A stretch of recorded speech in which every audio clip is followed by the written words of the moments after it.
Hello, everyone. Welcome to today's lesson. Today, we are going to talk about the second part of the structural design of flexible pavement.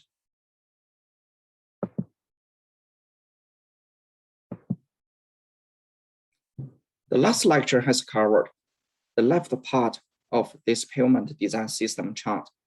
In this lecture, we will look into the design traffic followed by structural design of flexible pavements.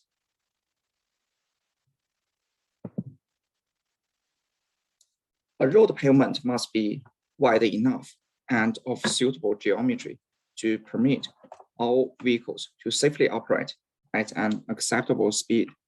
In addition, it must be strong enough to cater for both the heaviest of these vehicles and the cumulative effects of the passage of all vehicles. A traffic loading comprises different axle group types and different axle group loads. Normally, a vehicle has at least 2 axle groups. This vehicle has 3 axle groups, and each of a different type, from the single axle to tandem axle to tri-axle. Here, for the design traffic, the traffic loading is defined by the number of heavy vehicle axle groups, HVAG, not the number of heavy vehicles. The dominant vehicles in the 12 vehicle classification system classes are shown in the left figure. So we need to account for this variation in configurations of heavy vehicles when we characterize the loads on the pavement. We need to estimate the design traffic in terms of HVAGs for rigid pavement design. And for flexible pavement design, the HVAGs need to be converted to ESA, the equivalent standard axles, or SARs, the standard axle reputations. For pavement design, we need to identify the following 6 heavy vehicle axle group types: the SASD, SADT, TASD, TATD, TRDT, and QADT. From these figures, we could also see the meaning of single axle, the tandem axle, and the tri-axle in heavy vehicles. All tires referred here are for conventional tires.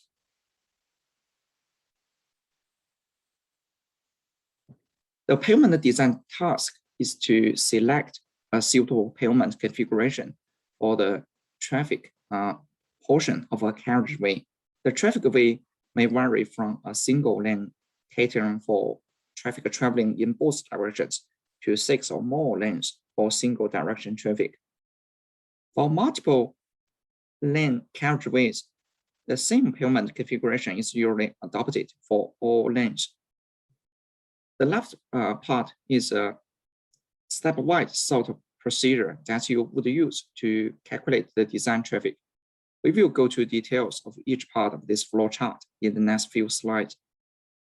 Firstly, we need to select a design period, maybe 20, 30, or 50 years. Then find the annual average daily traffic, the AADT. We also need to know the percentage of heavy vehicles in traffic stream, the lane distribution factor, and cumulative growth factor. Then we are able to calculate the number of axle groups per heavy vehicle, NHVAG, and calculate the cumulative HVAGs in terms of design traffic, NDT. According to these calculations and traffic load distribution, we are able to calculate design and allowable traffic loading to make a comparison and draw the conclusion. When we design a structure, we firstly pick a design period because that influences the number of actual load repetitions the pavement will experience. For the design period, it is the time period for the pavement to function without major rehabilitation or reconstruction. The adopted design period is typically 20 to 40 years for flexible pavements and 30 to 40 years for rigid pavements. According to what type of pavement you want to construct, you could select the design period within this range.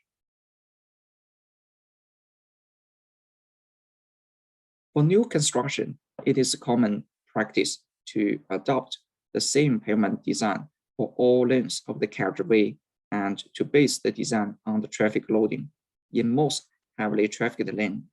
The most heavily trafficked lane is termed the design lane.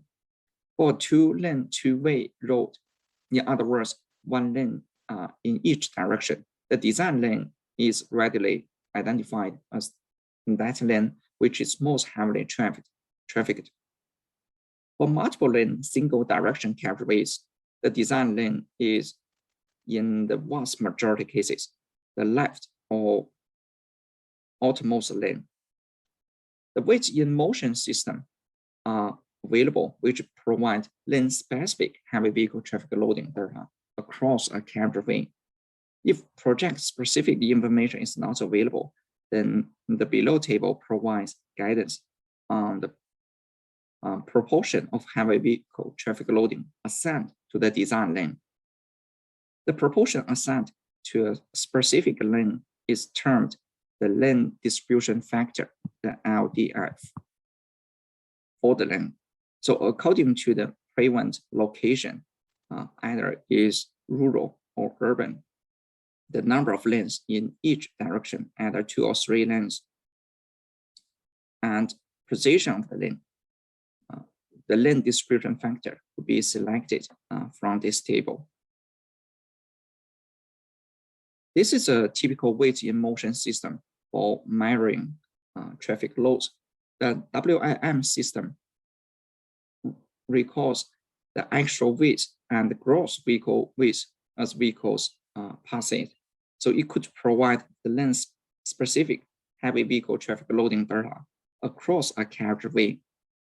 The WIM data also provides the number of actual groups per heavy vehicle required to calculate the cumulative number of HVAG and the distribution of actual group types and loads required to calculate the design traffic for flexible and rigid pavements.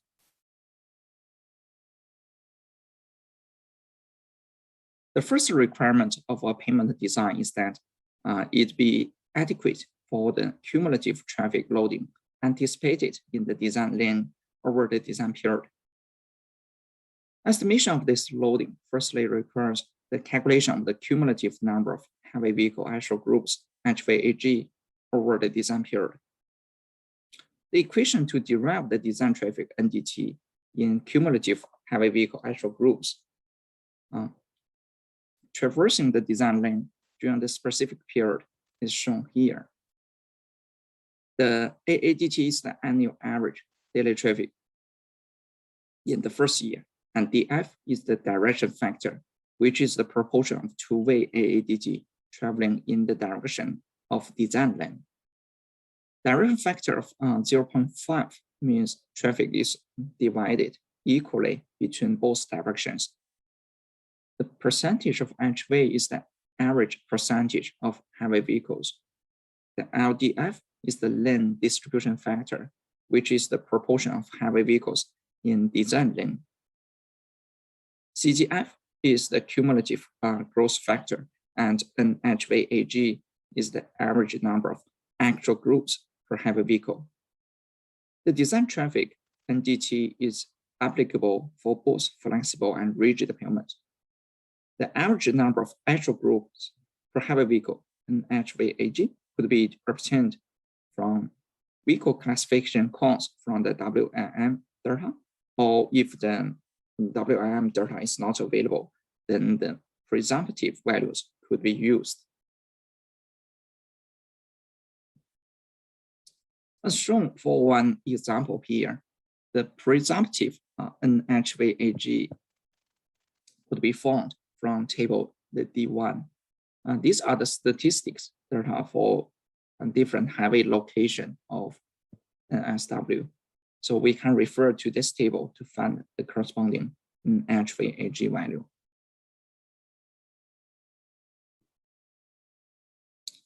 Now let's look at one example here. The weight in motion data given in table H1 is available for us to calculate an HVAG. So firstly, we need to estimate the proportion of steer axles from single tier actuals. So from table H1, the total proportion of the actual group, that's 1. So the sum of the proportion of actuals which are single actual single tier SAST and tandem actual with single tiers TAST is 0.3799 plus 0.0216 equal to 0.4 as shown here. So to estimate the average number of actual groups per heavy vehicle, it is assumed that there's one SAST or one TAST per heavy vehicle. So therefore, on average, 100 HVAG of loading results from the passage of 40 heavy vehicles. So the average number of actual groups per heavy vehicle is 100 divided by 40 and equals to 2.5. This example requires us to estimate NDT from equation 14, where the design parameters are shown below. The design period, that's 20 years, and the average daily traffic AADT, that's 5,350. Direction factor of 0.5. Percentage of heavy vehicle is 4%. The lane distribution factor is 1. And heavy vehicle growth rate is 4%. And NHVAG, that's 2.5, based on example result on WM data from the last slide. Part of the task of estimating the cumulative traffic in the design lane over the design period is to estimate the likely changes in daily traffic loading during this period. The compound growth of traffic volumes is usually and conveniently specified as a percentage increase in annual traffic volumes. A typical statement being the annual growth rate is R%. So adopting this specification of growth and with compound growth occurring throughout the design period, the cumulative growth factor, the CGF, over the design period to be calculated as this formula, as shown here. Where the R is the annual growth rate in percentage, and the P is the design period in years. So refer to previous slide, the R equals to 4 and P equal to 20. So CGF could be calculated as 29.8. So because the R that's greater than 0, so we use the top formula. On the other hand, we can also find the value of CGF from the table 7.4 as shown below, where the second horizontal row is the annual growth rate. And first vertical column is the design period in years. We could also find the value of 29.8 from this table.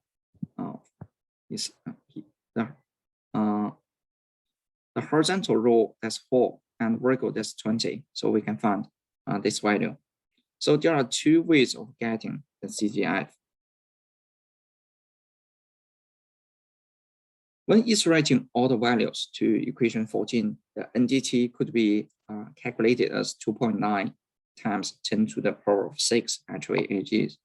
So we can see that in this case, the NDT is the design traffic is priced in HVAGs. The NDT for flexible payment often is priced in terms of SAR or ESA. So we will convert HVAGs to SAR or ESA, and we will go to more details in the next few slides.